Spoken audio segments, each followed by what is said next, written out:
ಬಳಿ Innova car ಹಾಗೂ Swift car ನಡುವೆ ನಡೆದಿರುವಂತಹ ಅಪಘಾತ ಪ್ರಕರಣಕ್ಕೆ ಸಂಬಂಧಪಟ್ಟಂತೆ ಇದೀಗ ಇನೋವಾ ಕಾರ್ನಲ್ಲಿ ವಿದೇಶಿಗರು ಇದ್ದರು ಅನ್ನುವಂತ ಮಾಹಿತಿ ಲಭ್ಯವಾಗ್ತಾ ಇದೆ. ಇಬ್ಬರು ಮಕ್ಕಳು ಸೇರಿದಂತೆ 4 ವಿದೇಶಿಗರು ವಿಶ್ವವಿಖ್ಯಾತ ಜೋಗ ವೀಕ್ಷಣೆಗೆ ಹೊರಟಿದ್ರು.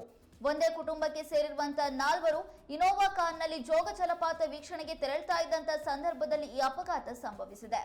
ಇವರು ಶಿವಮೊಗ್ಗದಿಂದ ಆಯನೂರು ಕಡೆಗೆ ಹೋಗ್ತಾ ಇದ್ರು, ಅಂದ್ರೆ ಜೋಗ ಜಲಪಾತವನ್ನ ನೋಡೋದಕ್ಕೆ ಹೋಗ್ತಾ ಇದ್ರು. ಇನ್ನೊಂದ್ ಕಡೆ ಆಯನೂರಿನಿಂದ ಶಿವಮೊಗ್ಗ ಕಡೆಗೆ ಬರ್ತಾ ಇದ್ದಂತ ಸ್ವಿಫ್ಟ್ ಕಾರ್ ನಡುವೆ ಈ ಅಪಘಾತ ಸಂಭವಿಸಿದ್ದು, ಇದೀಗ ಇನೋವಾ ಕಾರ್ನಲ್ಲಿ ಇರುವಂತಹ ಈ 4 ಕೂಡ ಗಾಯಗಳಾಗಿದ್ದು ಇವರನ್ನ ಶಿವಮೊಗ್ಗದ ಮೆಗಾನ್ ಆಸ್ಪತ್ರೆಗೆ ದಾಖಲು ಮಾಡಲಾಗಿದೆ.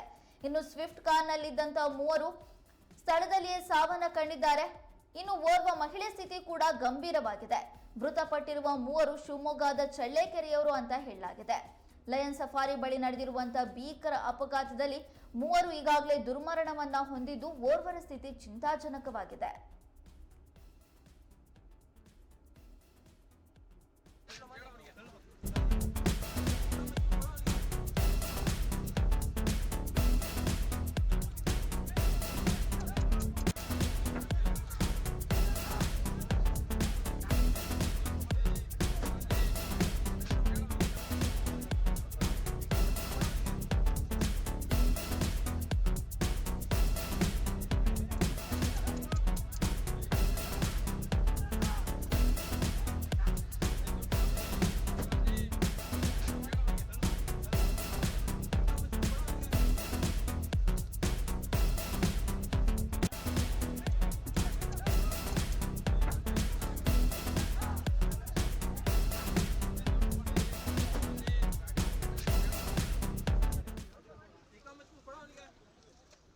ಶಿವಮೊಗ್ಗದಲ್ಲಿರುವಂತಹ ವಿಶ್ವವಿಖ್ಯಾತ ಜೋಗ ಜಲಪಾತವನ್ನ ಸಂಪರ್ಕ ಮಾಡುವ ರಸ್ತೆ ಅಂದ್ರೆ ಅದು ಶಿವಮೊಗ್ಗದಿಂದ ಆಯನೂರಿಗೆ ಸಂಚರಿಸುವಂತ ರಸ್ತೆ.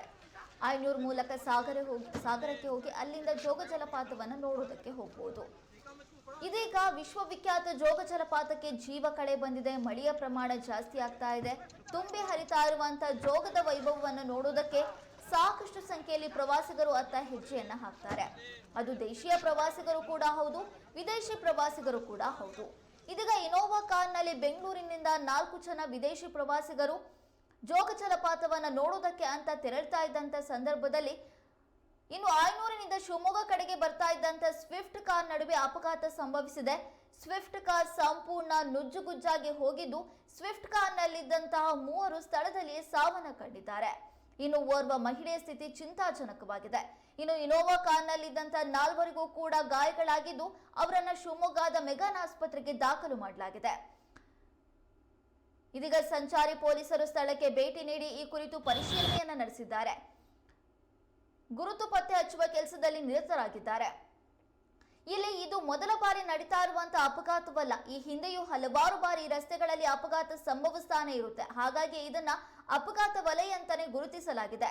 ಆದ್ರೂ ಕೂಡ ಈ ರಸ್ತೆಯಲ್ಲಿ ಸಂಚರಿಸುವಂತ ಸಂದರ್ಭದಲ್ಲಿ ವಾಹನ ಸವಾರರು ನಿಧಾನವಾಗಿ ಹೋಗದೆ ಎಡವಟ್ಗಳನ್ನ ಮಾಡಿಕೊಂಡು ಹೋಗ್ತಾ ಇರುವಂತದ್ದೇ ಈ ಅಪಘಾತಗಳಿಗೆ ಪ್ರಮುಖ ಕಾರಣವಾಗ್ತಿದೆ.